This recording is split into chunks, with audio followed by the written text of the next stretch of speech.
నాచే నడుపబడు ఈ లోకమును చక్రమును బట్టి ఎవడు అనుసరింపడు వాడు ఇంద్రియలోలుడై పాపజీవనుడగుచున్నాడు. అట్టివాడు వ్యర్థుడు. జ్ఞాని కానివాడు సదా కర్మలను ఆచరించుచునే ఉండవలెను.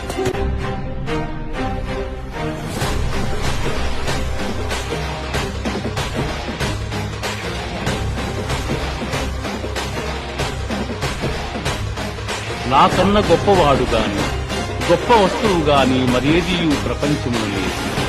సూత్రమున మనులు గుర్తబడినట్లు ఈ జగమంతయు నాయందు నిక్షిప్తమయ్యింది.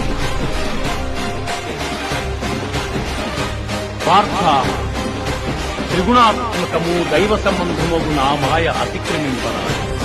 కాని నన్ను శరణు జొక్కిన వారికి ఈ మాయ సులభ సాధ్యం.